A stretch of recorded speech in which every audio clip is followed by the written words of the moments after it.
Sweet. So go ahead and scan the QR code or forever hold your peace. Also, you need to install the latest version of Python and you need some way to write Python code. So I'm going to use VS Code. We also have pizza on the way. It's not here yet. We literally got approved for pizza at this meeting like 45 minutes ago because this school is just incredible. Top 5. So we have Jonas and Michael are getting pizza right now, but they'll be here soon. So hi, Eric. Yeah, let's get started. So as software developers, like the two like big terms that get thrown around a lot are front end and back end, and not a whole lot of people actually even know what a back end is. Basically, I think we all know like the front end is kind of obvious, like it's the part that you see. It's like the code that's hosted on the client. It's the visual and UI type of stuff. But I guess to get things started, does anyone want to give me like, oh wait, that's the announcements. Okay. Does anyone want to give me like just like a basic definition of a backend? Or there's probably not, you're probably not going to be wrong because anyone? Okay. Sure, Brian.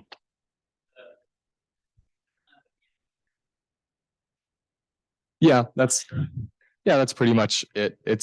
It's basically like this is the Wikipedia definition, but it's just a part of the computer system application that is not directly accessed by the user. So you have code that's hosted on the client. So that's, like I said earlier, that's your UI. That's the stuff you see. It makes requests to the backend. That's the stuff that you don't see. That's like a black box, basically. It's going to respond. It's going to do some magic. You don't care what it does. All you care is that you get what you want. And it's for storing and manipulating like what you're requesting. So YouTube, you have a video, you need to get that video data from somewhere. So that's for storing data. But if you have like a user and that, at UF and they update their home address, that would be like manipulating the backend data. I guess this is like a simple diagram to just show like what's going on here. So in the front end, it's just like HTML, CSS, JavaScript. And then the actual functionality, like it gets exciting when you get to like the back end stuff, which would be like the last 2/3 of the image here. You make requests and some server is going to respond to that request. And then there's also going to be like a database, which is kind of separate from that, hypothetically. So what's an API? Does anyone have an idea? Go ahead. Yeah, it's the link between the front end and the back end. It's basically a way for 2 or more computer programs to communicate with each other. So that's just like the most basic definition you could give it. But when we're talking about software, the actual type of API that we're talking about is a RESTful API. It's the most common thing when you're talking about like web development and stuff like that. The difference between just a generic API, well, what makes an API RESTful, there's lots of like requirements, but the big thing is that there's a client and there's a server, and the server is serving the client as in the name. And so here's an example of that. So the client is your front end. We already discussed that. And then the REST API will take some sort of request from the client, like a get, post, put, delete. It'll communicate with a database, could communicate with a database. It actually doesn't have to. Then it will respond with some sort of formatted data like in JSON or XML.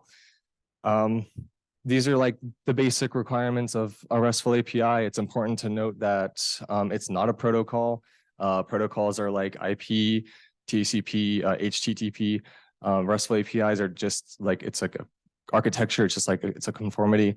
But the big thing is client server. There's a client that just gets information from a server. So you're the client. Stateless, which basically just means that like each request is completely independent. So you could like each get, post, like each transaction, I guess is a better word, is independent from one another. Data should be cacheable, which basically means that the client can take a request and can reuse that information without having to ask the server again. There needs to be uniform and standard interfaces. So basically, the server should be able to respond to every type of request that the client sends it, and the client should be able to receive anything that the server, sends back to it. And then, of course, it's also layered and organized. The actual hierarchy and flow of data in the backend is going to be completely invisible to the client, but it should make sense. It should there should be a flow. There should of data between the API, the database, or whatever you're communicating with your API, and sending it back to the front end. So, so am I not sharing my screen? Shit. Oh yeah. I know that. Yeah. Fantastic. All right. Well, um, I guess we can get into the RESTful HTTP methods now. So you may have seen this on the last diagram that was shown up, but host creates a resource. The first three are very similar, but host creates a resource or it updates an existing resource. Put updates a resource by just replacing that entirely, just writing over completely the existing, entry. Ideally, patch only modifies a resource. Get is kind of easy. It's probably the most common thing you're going to do. It's going to actually get the resource, return something to the front end. And then delete's going to remove a resource in its entirety. Kind of makes sense, right? So the big tool that I used when my time at Verizon, it's FastAPI. It's basically, I mean, as the name implies, it's a fast way to make APIs. It's a tool and it's a library in Python. That's not the space bar. So yeah, it's easy and fast to code. It's got pretty good performance. It's robust and prone to human error, which basically there's less room for mistake with FastAPI. It's very simple to set up. There's not a whole lot that it's a very powerful tool, but it's also very simple. So it's easier to not fuck up. It's also based on compatible standards. So like JSON and OpenAPI, stuff like that. So it's not weird. And then the cool thing about FastAPI is, or with any API, is that you can do a lot within one place. So there's a turtle here. It's very hard to see, but he is there. So Tortoise ORM is a really popular library, kind of database thing that people use with FastAPI a lot. You don't have to worry about what an ORM stands for. It stands for, well, it's like object relational mapping, but it's basically like a type of database that converts objects in your code to the database. The way Tortoise ORM works in SQL, but you don't actually have to know SQL to use it, which is cool. And it does pretty much everything for you. Like you don't actually have to ever touch the database. It always you just use functions in your code and it just does everything for you. You can also file serve with FastAPI. So if you needed to send SpongeBob boiling in a pot of ssd.jpg to the front end, you can do that. And there's different ways you can say, okay, I want you to download this file. I just want you to display this file. You can have it in a code or something like that. But another thing is authentication. It's really easy to do with FastAPI. So we'll be demonstrating all of that type of stuff. Yep, everything's done in one place. So yeah, let's just go ahead and I'm just gonna jump right into it. There's gonna be 5 little demos. And the first one is just going to be setting up an API. It's so super simple. So first off, make sure that you have Python installed. And I'm going to give you guys 2 options. So you can either, everyone needs to go to that link and download the repo, but you can either follow along with what I'm coding, or you can just look at the code in the repo that's already there and set up, and you can just run and see how it's working. I'm going to try to go a little quick just because there's 5 demos. But yeah, it's the big thing that if you're just going to follow along with me, you do need the requirements.txt. That's basically got all the libraries and everything in it that you need. So when you install that whole list of libraries, you'll be able to use everything that you need to use for the demo. So I'm going to go ahead and get that pulled up now. Out of breath.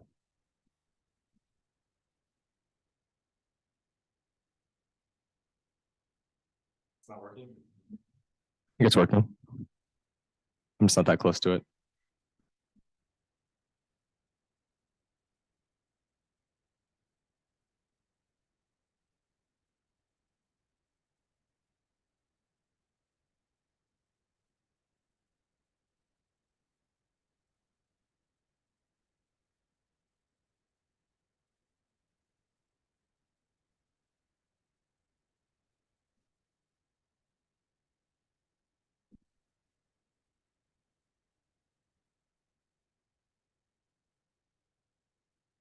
So you don't need to like git clone. I forgot to mention this too. You can just like download the repository. You're not going to be doing anything in GitHub. It's just hosting the files. So just download it.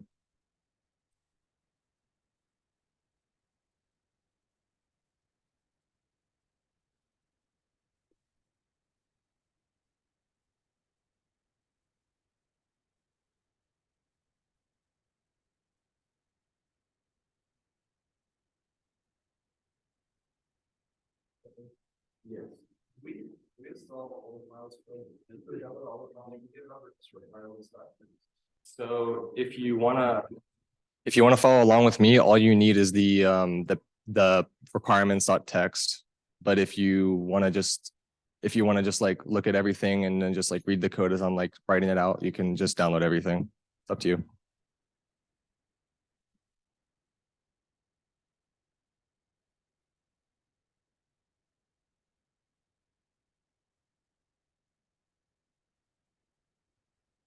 Should be able to share now. Okay.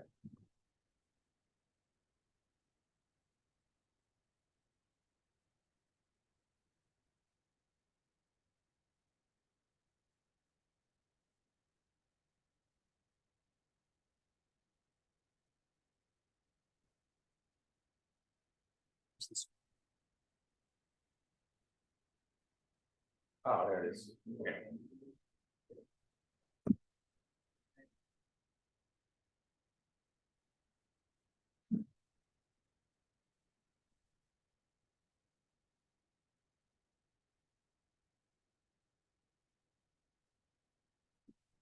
Okay, so just setting up the API. I'm just in like an empty folder here. I'll show you the exact folder.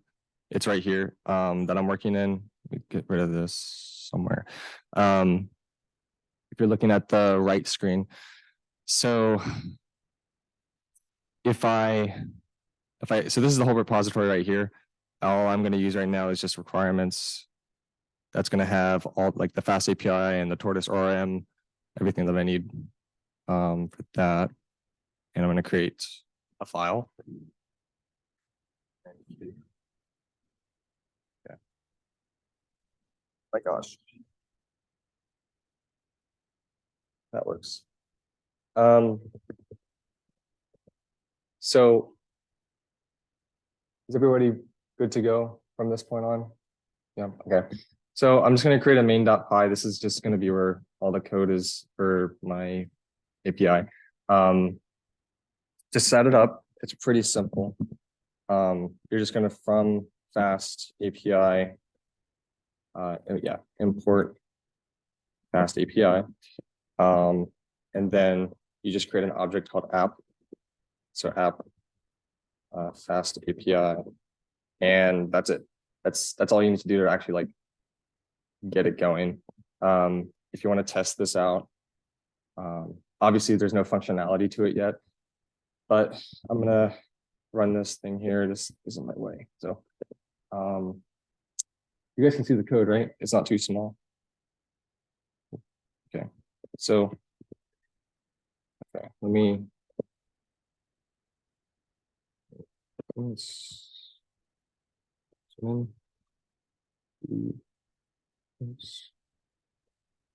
okay.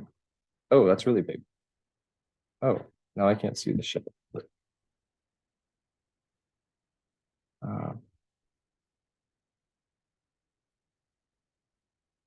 Okay, that should be good, right? All right. If you run that command, the second one, pip install requirements. Yes, there we go. That's going to take a second to install everything I need. Now I already installed everything, so it's just going to say like, what are you doing? Everything's already here.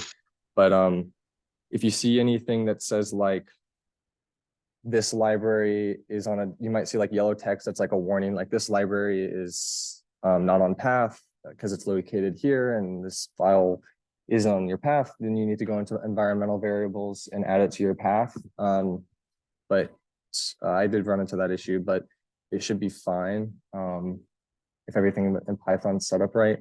So yeah, if I just, the actual command to get this to go is the third one.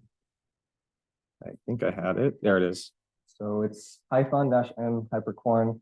Hypercorn is what's going to run our code, like the thing. And yeah, main app. Reload just tells it to reload the app when you save. So that's helpful if you're like developing the API and you save and you want the changes to load immediately. But no module named hypercorn. I love that.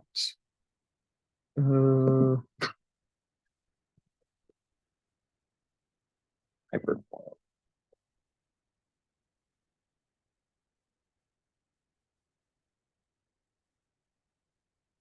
Let's try this. Python 3. Oh, did I spell it wrong? Oh, yeah. That is so true. All right.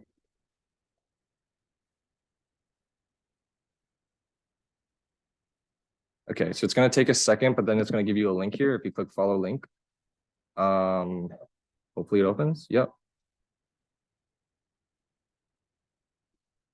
Okay. So my API doesn't have anything at the moment. It basically just says like there's nothing here. But the cool thing about FastAPI is it provides you with these docs that lets you make test things like really easily. So if you just type after the URL that it gave you, /docs, it'll open up this. But as you can see right now, there's no operations. So I want to get rid of this. I don't know. This thing's in my way so much. There we, yeah, it's this button, right? That works. Okay, so what I can do is I can just start adding things to my app. So in order to get started with this, it's just fell asleep. We do what's called a decorator. So if we do app.get, I'm going to add a get function. And right after the decorator, you define your function. So I'm just going to call this index because it's just, what you get when you make like an empty request basically, but you can just return something like hello world. World.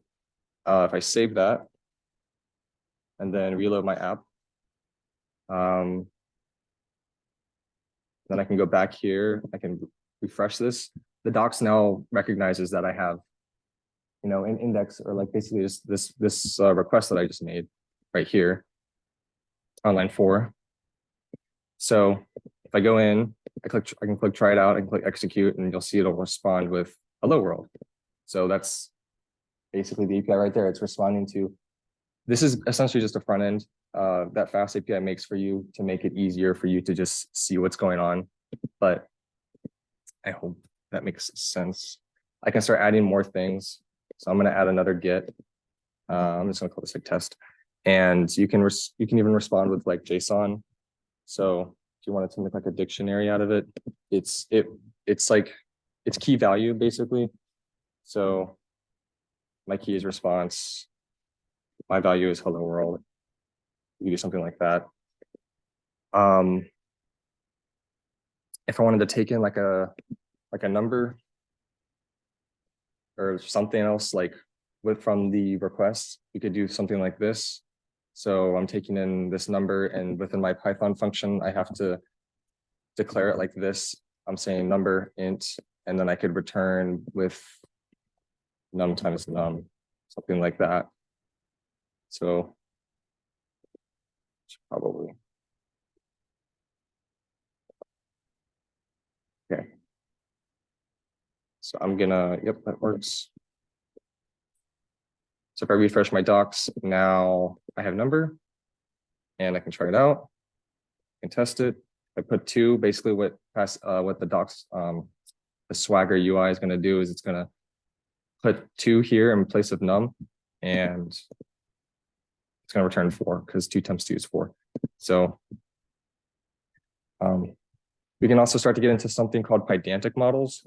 And I'm going to explain what that is in a minute, right after this. But if you can make basically like a model of how you want your data to be inputted into the program, like how it conforms. So you can, from pedantic, import base model, and I can make my model something like this. You're going to say class, just call it anything you want. I'm going to call it like input. So this is the name of my model, and it's going to extend base model. That's what you're seeing here. And I'm just going to like do the same thing that I did here when I did like num int, except I'm just going to write it kind of like this. I'm going to have two numbers. Number one, it's my first number, it's my second number. You can do other things like strings, stuff like that. This is just a really simple model. And then instead of taking input here, I could say, well, I actually want to take my input. Sorry, my hand keeps hitting the microphone. I'm going to take my input. Wait, I'm going to call this, so it's not confusing. But my input's going to be the type. Yeah. So basically just like how I did number and int, I'm just doing like input. This is my like actual object here, and then this is the type. The type is this class right here, my model. So now, because this is going to come in as like a dictionary. So I need to, let's say I'm taking number one. Let's say I want to multiply the two numbers together. So I have num1 and num2, but first thing you need to do is take that input and convert it to a dictionary. Sorry, because it's a pedantic model. From there, you can get num1 from the dictionary, and then let's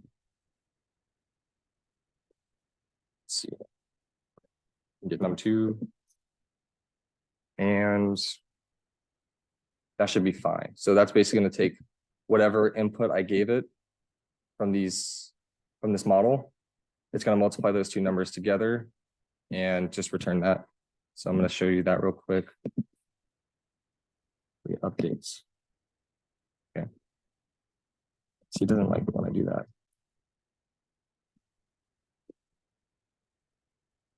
Okay.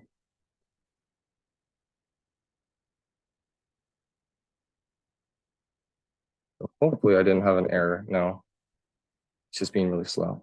Okay. So now instead of, oops, sorry. So this is a get. I just realized this. It's not going to be happy when I do that, because remember, get can only get data. You can't send things to the backend with get. You can put something in the path, like in the URL, but you just can't send a body. So I'm actually going to make this post instead, and that should be fine.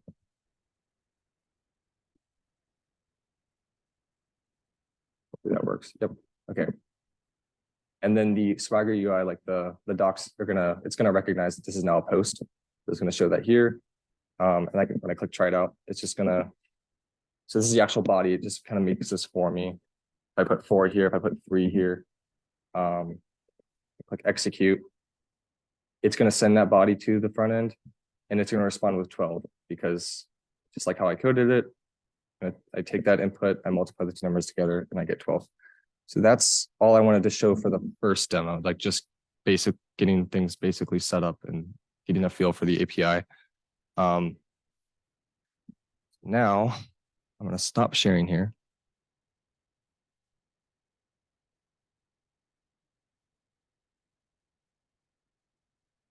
I'm not going to answer it.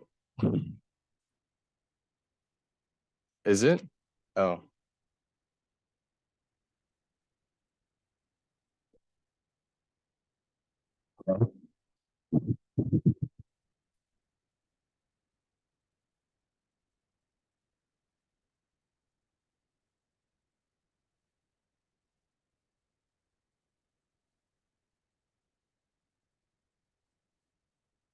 Oh.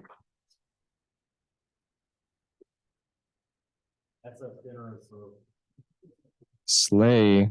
So am I sharing the screen again? Okay, yeah. So moving on. So yeah, I mentioned this thing called a pydantic, and that was a crazy word when I first heard it. It's basically just a parsing library. It's the best way to think about it. We can make a pydantic model, and it guarantees constraints and stuff like that for what we're inputting. And basically, when you send Java or not Java, when you send JSON formatted data to our API, it's going to validate that using the pydantic model and in Python. It's basically what it does. And then because we had that model set up, that's why Swagger UI, the docs, was able to see like, okay, this is how the data should be formatted, and it kind of had it set up for us. But basically, if you were to break that format and send it, it would return with some sort of like server error because like that's not what it's expecting from in the JSON format. So in the second demo here, I'm going to go over just returning files. It's really quick. So bear with me.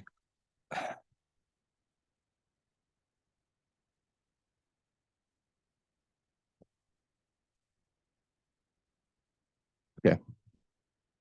Oh my gosh, I don't want to close it. I just want to minimize it. Go away. Okay. So for doing files, it's if you look in the GitHub, there's gonna be a little bit more than what I'm actually gonna do, but because the GitHub's gonna have like the stuff I have on GitHub is gonna have like error checking and stuff like that. But I'm not gonna do that just for simplicity to keep things simple, but or to keep things quick. But I shouldn't have gotten rid of all that.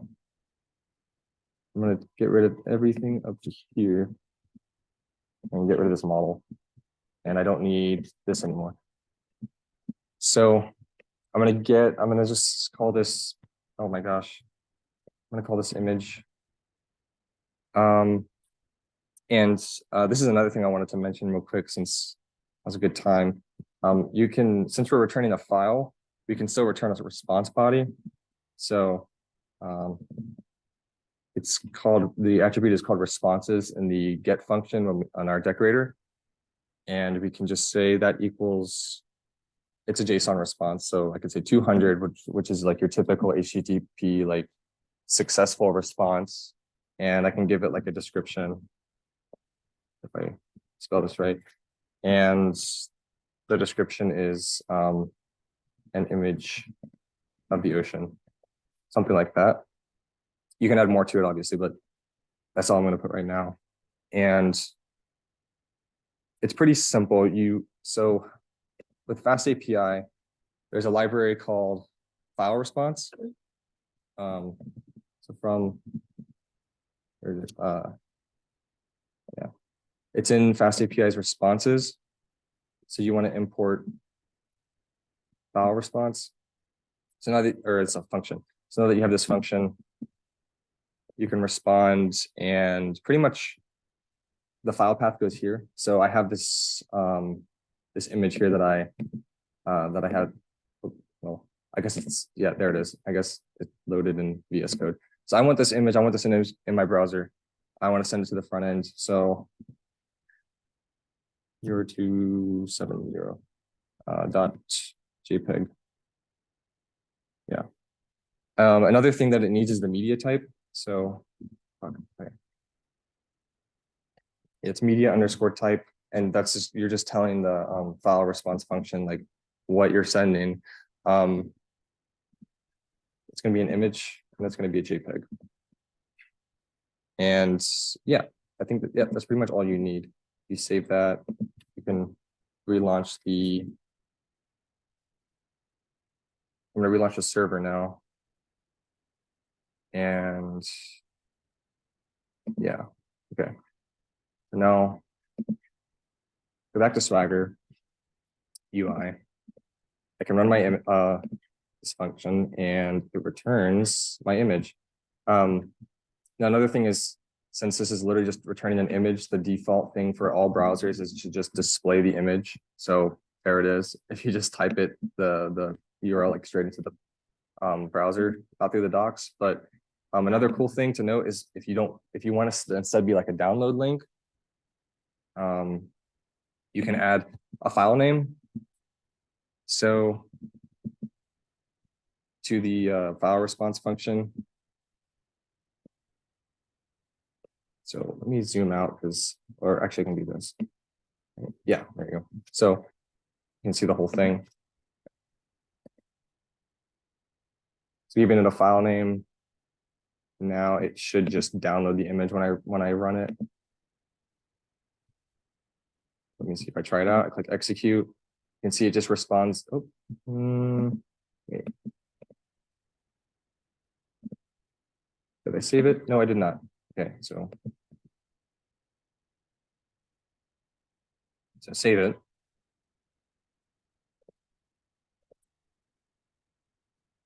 Should be quick.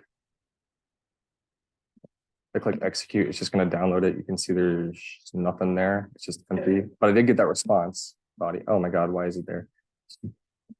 Okay, well, it should just be sending the file. Downloading the file. Let me actually see if it did download it. So I don't have this. I don't think it did. G. Well, it should be downloading. Well, I mean, basically, if you just typed in the URL instead of displaying the image, it would just download the image. But yeah, that's the URL. Yeah. Yeah. It should be downloading. I don't know why it's not. Huh? Oh, really?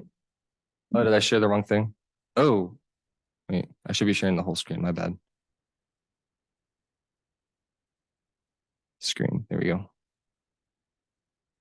Does that work now? Why is it not? Oh, okay. Yeah. So did you see this part? I assume not. But basically, it's how the docs, like how the Swagger UI just shows it is here's the image now. So it responded with the image. My response body is down here, an image of an ocean. So it's so basically what I put right here in my description. And if I also put the image, if I also just type image in the URL, it's gonna literally just show the image. Okay.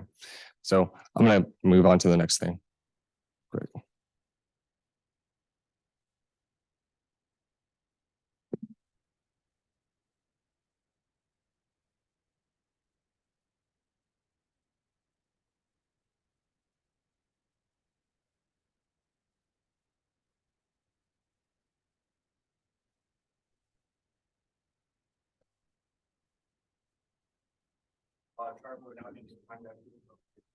Yes, please eat.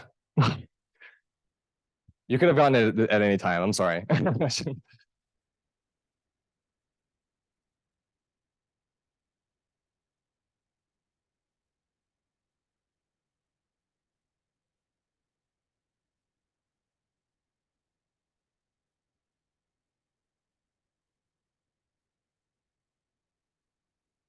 So since we're not coding, I'm going to go ahead and just explain what Tortoise ORM is.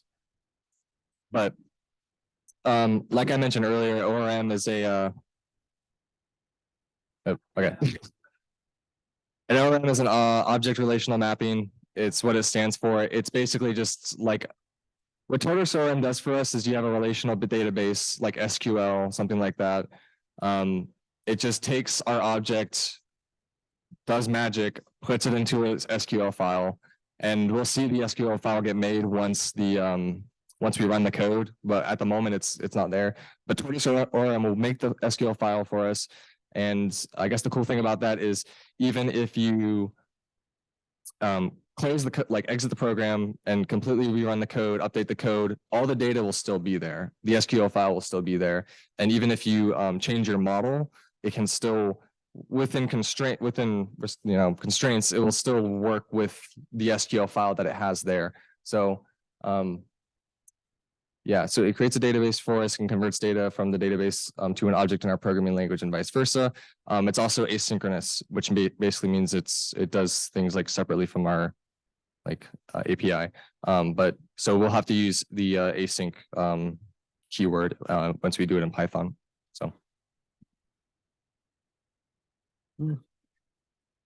So if you're looking at the GitHub code, the first two demos were main 1 and main 2.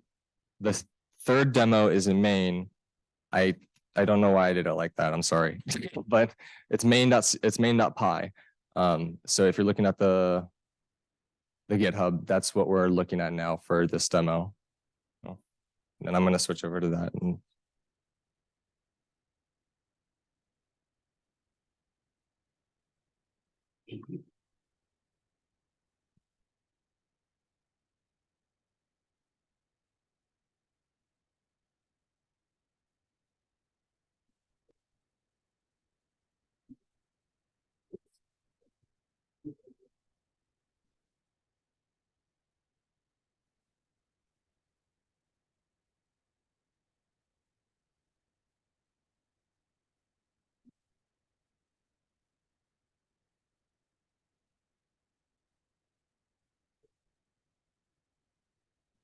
And before I continue, I'll just wait for y'all to finish getting pizza.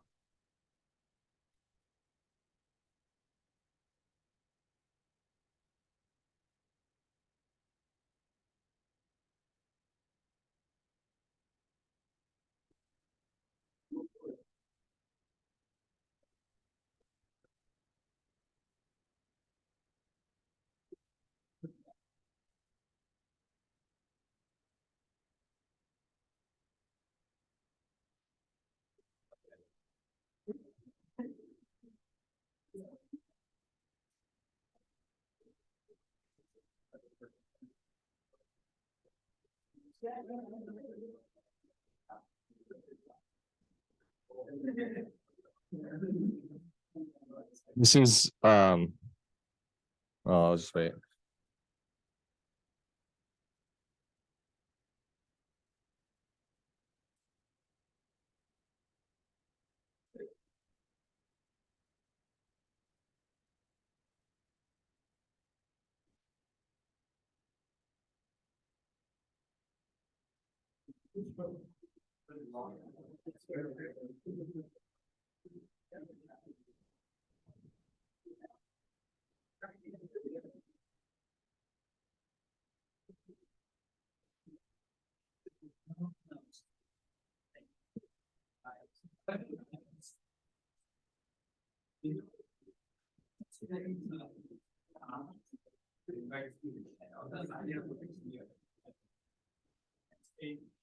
So,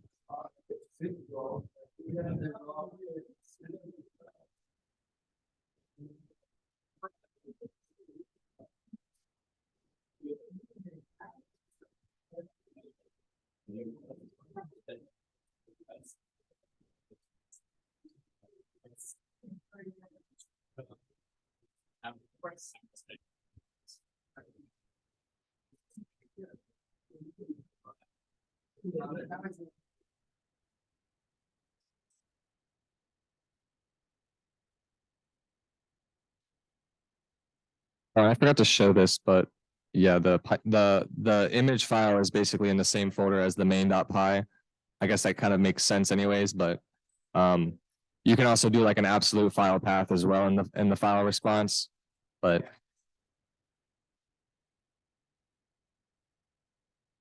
this third like the third of the 5 demos, this third one's gonna be like the heftiest because we're actually gonna make the database now. So I'm gonna copy a little bit of code from what I already have on GitHub. So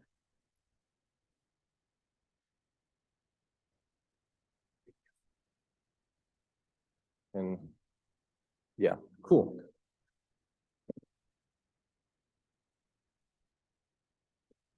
So again, like I said, this is the main.py file. If it wants to open, come on. There you go. So there's a lot of stuff you kind of need to import for Tortoise, but I'm going to try my best to explain what it's all doing as we like go along. But these are all the libraries and stuff that you need for Tortoise. So to start, of course, we have our app. And to, I guess before we even start adding like functions to our API to communicate with the database, we can just make a model. It's very similar to how the Pydantic model was made, but as you can see, I removed the Pydantic import because Tortoise has its own models library. So get started. I'm going to do basically the same thing. I'm going to create a class. And for this example, I'm just going to pretend like I'm bringing in devices, like I'm saving information of a user's device or something like that. So, oh my God, if I can spell device. It's gonna extend model from the Tortoise library. And I'm just gonna add a few fields here. It's gonna look a little different from what we did in the Pydantic model.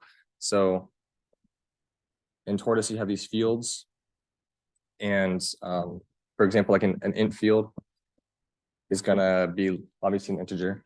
And then you can set attributes for your database. So in a database, a primary key is the identifying factor of like, I guess like of each entry. So like if you want to find a specific entry in your database, you would identify it using the primary key. So I'm going to set this equal to true. Sorry, this is not quotes. And then I'm going to add a few more things. I'm going to give it an IP. So this is just the device's IP. This is going to be a character field. Since IP addresses are unique, I'm gonna set this equal to 50 characters. Obviously, IP addresses are shorter than that, but I'm gonna say this is unique. So you kind of do it the same way you do it with the primary key attribute, and then I'm gonna have let's say like an OS. So same thing, fields, character field, and I'm just gonna say 50. And obviously, like multiple devices can have the same OS, so that's not gonna be unique. So from there, I'm actually going to create a Pydantic model from my Tortoise model. So that way we can use it with the FastAPI. So I'm going to call this device Pydantic. And the function is right here. So Tortoise has a function that converts Pydantic models, its own models to Pydantic models for us. So Pydantic model creator. What you need is the Tortoise model. So it's just device, and then just give it a name. I don't know why it needs this, but I think it does. So forgot my equal sign. All right, and then I'm going to create another one called device in Pydantic. And this is a little confusing, and it still kind of confuses me as to why I have to do this. But basically, I'll call it like device Pydantic in. Basically, we're going to have two different Pydantic models for when we bring data in and when we send data out. The reason is because when we send data out, this ID is going to be, well, I guess better said, when we make a device, we're not setting the ID. The ID is just going to be created on its own. It's the database is going to make a unique ID for each entry. So we don't want this ID. We don't want the user to set this. This should be invisible to the user. So in this Pydantic, that ID is going to exist. So when we send the device, when someone requests a device and they request for the device ID, like it's gonna, what we send them is gonna have the ID in it. But when they make a device, we don't want them to make an ID. So we're basically gonna create a second Pydantic, which isn't gonna have that ID field. I guess I don't know what the right word is, but you're gonna make it the same way, but the Pydantic model creator has a parameter that you use to set. I'm just gonna call it. You got to give it a different name too. So call it like device in. And what we're gonna say is exclude read only. exclude read only, it was right there. Shit. Exclude read only equals true. So basically when something's a primary key, it's considered read only in the Tortoise ORM. So when you say exclude read only, it's going to return a Pydantic model that doesn't have that ID. So it's just going to have IP and OS. And we'll see kind of like what it's doing when we start working with when we go back to the Swagger UI and look with the docs, and we'll see what's happening. So yeah, let's add a few functions. So to our app now, so we can say get. I want to get all my devices, so that'll be, sorry. We get devices, basically the same thing. We add a decorator to our app, and then right afterwards, we have to add a function. But remember, Tortoise ORM is asynchronous, so we have to say async define get devices. And this is just going to return all the devices. So since this is asynchronous, we have to have an await here. So we're going to await for the device Pydantic. So the device Pydantic, basically what you can think of these as like, now these are just like our database. I guess is the best way to think of it now. You want to take it and from the query set, the device, this is like our database, better said. You're going to take that device object, you're going to basically what it's saying is take the device database, get all of the devices, and then return them as a device Pydantic. It's kind of weird. But it's that's very like a basic, like just return everything in the database type of way of doing it. Another way is if you want to get a single device, we could do what we did earlier where we just bring in like a single number or something like that. And this isn't a Pydantic, remember, this is just in our path. We're just sending this as like just an integer. It's not part of a model or anything. And to write this, you, instead of using device all, you just say get, and we want to say get the device with the ID. I'm going to call this something else so it's not confusing. Device ID. So I want to get the device with the ID, device ID that the user passed in. So that's what's going on there. And then I'm gonna make a new function or request, right? And so now I want my user to be able to create a device, right? So this is going to be a post. So post, and I'm going to call this. Oh, I gotta make this give this a different function name. So this one will be get devices. This one will be get single device. The function name doesn't really matter. It doesn't really get used by you outside of this, but now I'm going to make a device.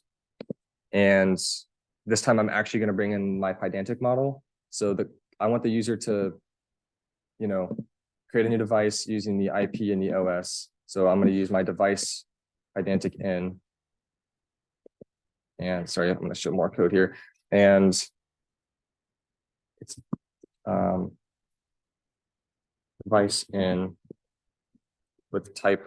So just like last time, like this is my type. So my type is the device Pydantic in, and then this is the device that I'm adding to my database. So to add that, you have to create an object with an object that what's the best way to say it? An object for our database to take in as input, I guess is the best way. I don't really know, but this is just 2 lines of code. The first one is just object equals, and you have to wait because remember it's asynchronous.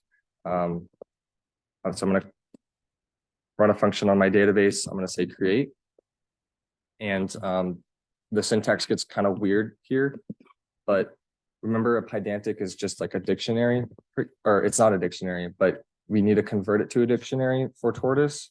So say my device in. So this is what we're taking in as input. This is the Pydantic. I'm converting it to a dictionary. And then I want to exclude unsets. Yeah. what exclude unset is doing, this is just an what is it? This is just a parameter for the dictionary function. It's just saying that if there's anything in the pydantic model that hasn't been set or like defined, we're just gonna like exclude that. Anything that's like not required, obviously, like by our database, but so yeah, this creates our object, and then because this isn't because we're inputting, well, basically now we're just going to return the object back to the user, I guess. So it's because it's a device in Pydantic. The type is, oh, sorry, put this in the wrong spot. I'm going to say from Tortoise. Remember this, okay, yeah. Device in Pydantic from Tortoise ORM. That's not right. I'm just going to return this back to the user as sort of like a, like, yes, like I got this. Thank you for sending this to me with the object. That's what's happening there. So we have enough to where, oh my gosh, that's not a B. Okay, so we have enough where we can basically, we have a database. I'll make a delete function in a minute, but I'm going to copy this part too, since this part doesn't really change, but this is basically just creating our database with Tortoise. So app, remember, is just our API. This is just telling it where our models are located, telling it to generate the schemas, add exception handlers. And then this is telling it that we're going to use SQLite 3. So again, we're not going to touch SQL, but that's just what it's going to use. So if I open this and I run it, sorry. Is that thing blocking it? Okay, no, it's just blocking it on my screen. There's like a thing down here. Okay.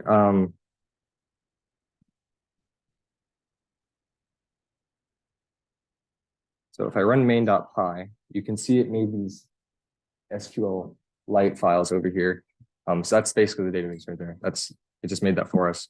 If we go back to the docs, yes. So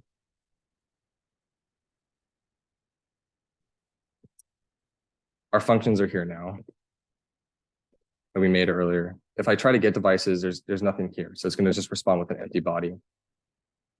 But if I create, okay. So using our post function, you can see how it doesn't automatically like just put in the ID, because like I said earlier, we don't want the user to set that. So that's why we did the exclude read onlys for the Pydantic model when we're taking input. But I'm just going to give it an ID, an IP address, and my OS is going to be something, I don't know. So if I execute that, I'm going to go ahead. Oh yeah, and you can see here where it returns. It says like, okay, in response, I got it back. I could have just said like successful or something like that, but I just returned the object back to the user. If I try to do this again, you're going to see how that gives me an error because I had that uniqueness constraint set on the IP. So I can have Windows, as many times as I want, or as my OS, but I can't have that same IP address. So now it worked fine. And I can change it, again. So I can make this like Mac OS. I can give this a different IP address. And now if I run the function to get all devices, you can see the 3 devices that I just added are here. And you can see how it just basically just counted up for the IDs. So I didn't set the IDs, it just made that for me. You can set it up to where it does. The user can set that, but this is just kind of like how I did it. So like if I wanted to delete ID 2, I would have to make a delete function. Wait, yeah, I'm gonna get it first. So if I just want to get a single, I have an internal server error. What did I do wrong? Let's see, device ID, device Pydantic.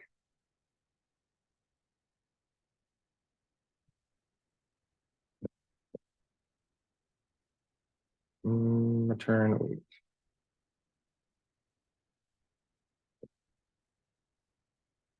I error missing. Let's see.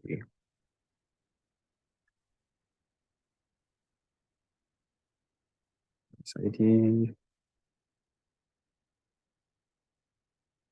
Oh, okay. Sorry, I typed this wrong. So this needs to be from query set single because you're just returning a single. It's picky. So that should be fine now. That's what I did wrong. So when I'm getting a single device, I have to use the function get query set single on my device pydantic. So now it should be happy with me. We're just going to freeze a reload. As you can see, like I can completely stop the program and reload it, and it'll still show me all my devices because you know the SQL file is still going to be there. Hopefully this will work now. Yeah, so I just got device with ID 2. And then deleting a device isn't that much more difficult. So I'm going to app delete. I'm going to add a delete like request to my app. It's going to be very similar to how my get here is set up.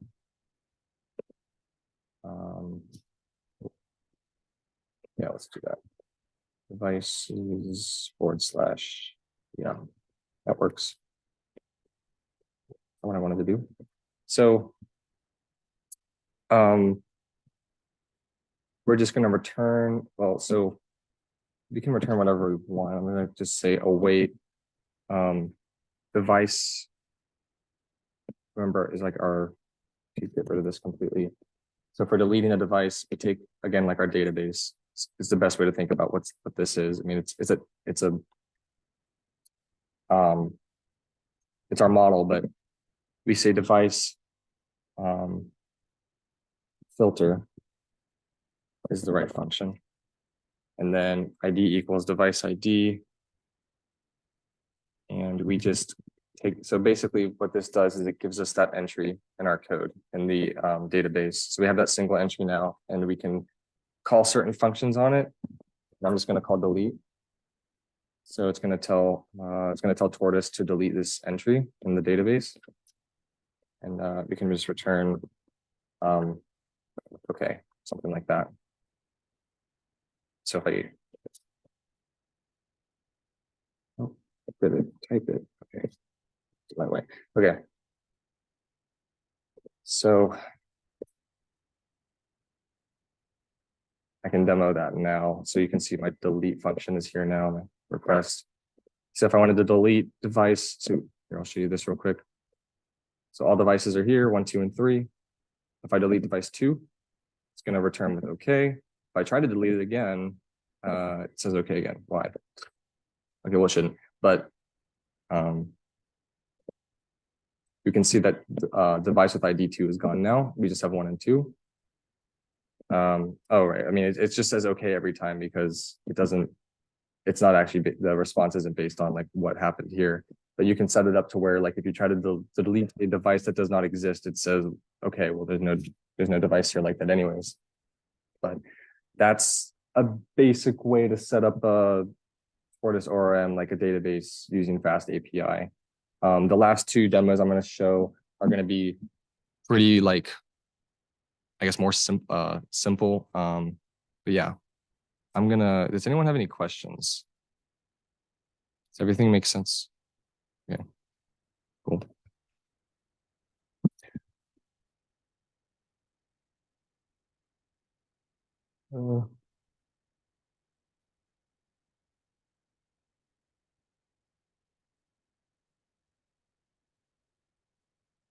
So, all right. So another cool thing we can do with FastAPI is authentication. As with any like API, you would kind of something you want to do. Authentication is pretty simple using the OAuth flow. Like you just, you give me a username and password, I give you a token, and then you can use that token to do whatever you want. It's pretty simple. The application, so this is your front end, like basically on the left side, it says client. So it asks the user for username and password. It sends that information to the server. server responds with a token, and then from that point on, the user can just use the token to get protected resources. It's kind of like that. So I'm gonna show you that real quick. It's pretty simple.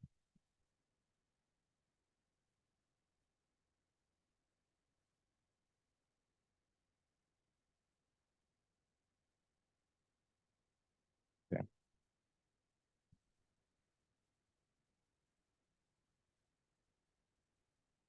So yeah, you can do this in like 6 lines of code. I'll just show you. Oh, my whole keyboard just disconnected. Awesome. I love Surface. Okay. So I'm going to get rid of all of this now. And I'm not using Tortoise anymore. But one thing new that I do need, okay, is the, well, first off, so FastAPI, we need this function called depends because I'll show you how that works in a minute, but it's because certain resources are going to depend on our authentication. So, and then from FastAPI, we have a security library. We can import the, so this one right here, the OAuth2 password bearer, and then the OAuth2 password request form. Okay.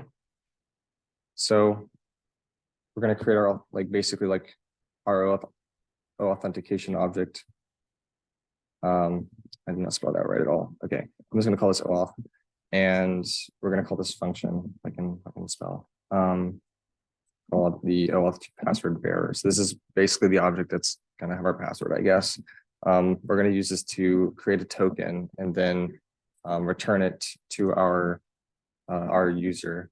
So that's what we're doing here. We're telling it, yeah, that. So just going to create this again.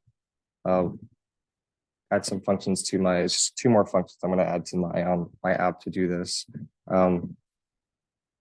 First, we have, the user isn't actually going to use this. We're not actually going to touch this. This is going to be used by,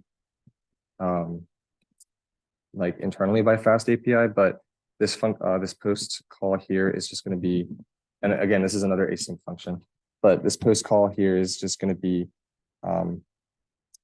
returning our token when we log in. The best way to describe it. So let's define our function. We're going to call it token. So from our form data, so I'm just going to call this thing form data. So it's basically like a password form, like username and password.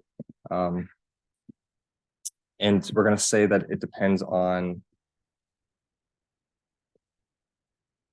it depends on a password request form from OAuth2. So we need username and password information. And then we're going to return, oh my gosh. Okay. We're going to return this like body. We can just say like, okay, you got this token. And I'm just going to call it like, I mean, ideally you would like do something else to make like a fancy token, but I'm not going to do a fancy token. I'm just going to take my form. I'm going to get the username, and I'm just going to add like token to the end of it. So that'll be my token. My token will be the username followed by token. And then one last thing I need to add to it is a get function. So in order to get basically like my index, right? I'll say async. Oh my gosh, it's not where I wanted my first to go. Async index. You're going to say token, like a token object, and that's going to be a string. And I'm going to say that that depends on the OAuth2 scheme. It's going to be like this. Oh yeah, the OAuth object here. Sorry, yeah, the scheme object. So basically, I'm saying I don't want my user to access the index without being logged in. I'm going to say it depends on this authentication. It's the best way to think about it. And we're just going to return like yay or something like that, because you got it, you're authenticated. So I'm gonna yeah, okay. So I think that's all I needed to do.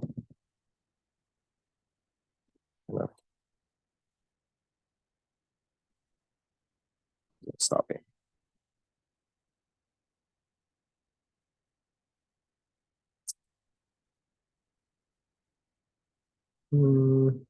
Control C to quit. It doesn't want to quit. Okay. New terminal.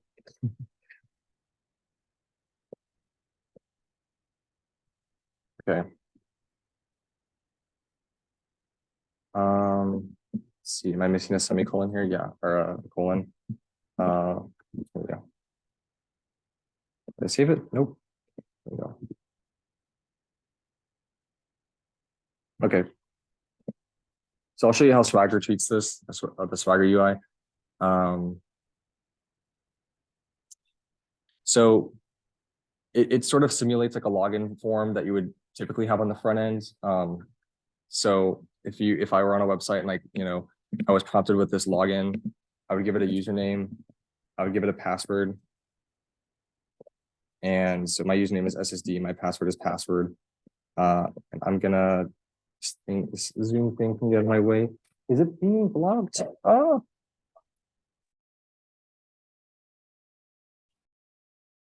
I don't want to close it. Okay. So Zoom is always in my way. Okay. If I authorize it, it's going to say, okay, yeah, so I got this token and now I can access this like protected resource. I click try it out. It says yay, because now I'm authenticated. Now, if I were to log out, I'll click this little lock button here again. In Swagger UI, you click that to basically log in and log out. So I just logged out theoretically. I'm gonna click execute again. And now it says I'm not authenticated, so I can't access this resource in the response. And then so whenever when I logged in, this is a get function, right? So FastAPI responded with my token. So whenever I go to get protected resources later on down the road, I would use that to that token to say like, yes, I am who I say I am. It's basically like the simple OAuth like authentication flow. All right. So the last thing I'm gonna show you guys real quick is just doing a background process that takes like 2 seconds. So that'll be like really quick. And then yeah, that'll be the last demo. So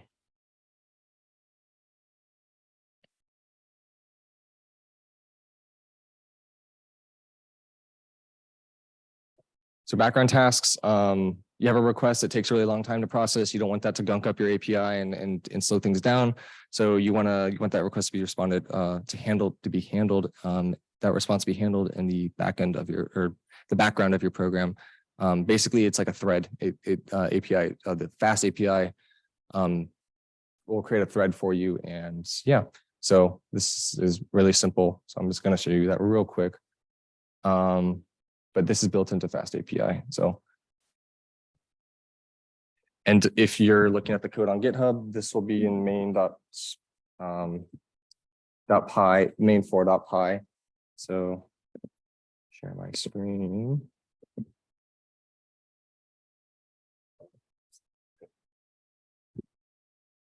So last thing, didn't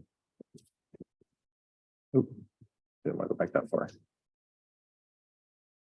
So like I said, it's part of FastAPI, so I can just import it. It's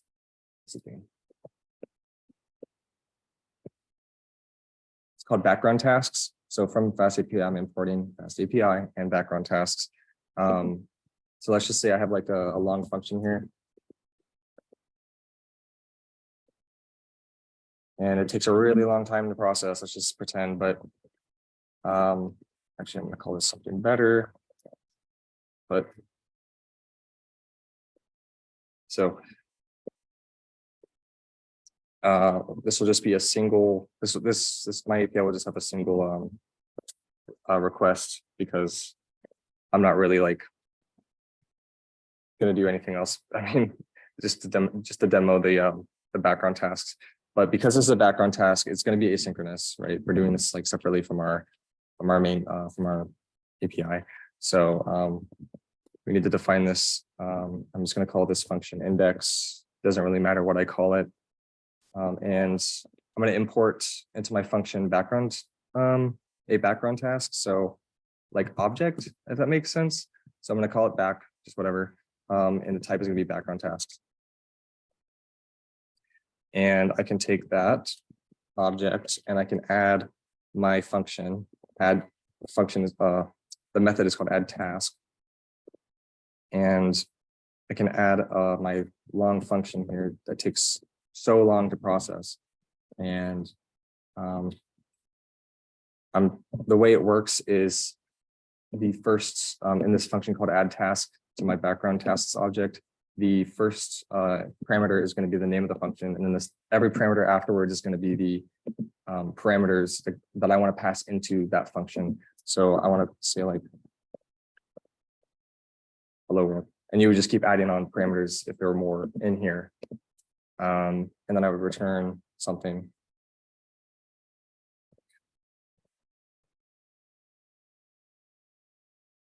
Sure.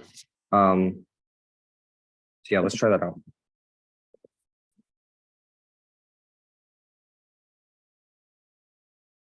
So that should be good.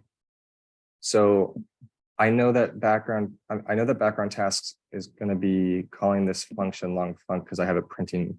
So we'll see it in the console here. Let's see, can I please? There we go. Okay.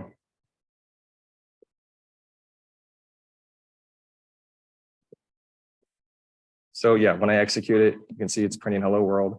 So it's doing this separately from my API. It's doing this as like basically like as a thread. And I'm still getting my response too. And I can do this however many times I want. So yeah, that's how you do background tasks.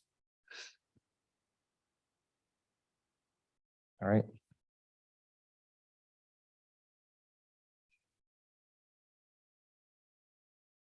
So that's basically the 5 big things that I wanted to demo in FastAPI that you can do with it. Do basically everything like in the same file. I didn't type that third bullet. But basically for announcements, we're having our typical like hackathon on Saturday at Darwin, just as normal. And then next week, we're going to have an intro to web development. It's basically just going to teach you like HTML, CSS. And we're probably going to use like Bootstrap, and that'll hopefully teach you how to like make a simple personal website for yourself. And we'll be showing you how to host that on GitHub pages. So that'll be next week. Same place, same time. Yep. Okay, that's it. Thank you all.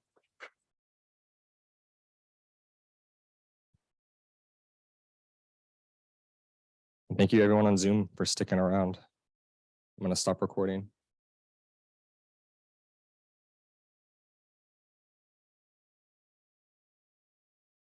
we have any questions on Zoom? Oh, you're welcome, Eric. You guys have any questions in real life? Yeah. You don't mind me asking? Yeah. FastAPI? So did you see that demo about the devices that I did? So that's actually like, so Verizon has like routers in the network, obviously, and they call it like a device. Basically, they wanted like an API, like a simple backend for keeping track of like the Austin, Texas lab routers. So that's what I made for them. And they would use that for like some NetOps tools that they made later on down the road. But it basically had like the same thing, like an ID, an IP address, and an OS. The OS wouldn't have been Windows; it would have been like Junos, like typical network software. The device name would have been like, whatever the name of the router was, stuff like that. Like OS vendor was another thing. So like Juniper, Cisco, Nokia, stuff like that. Yeah, see you.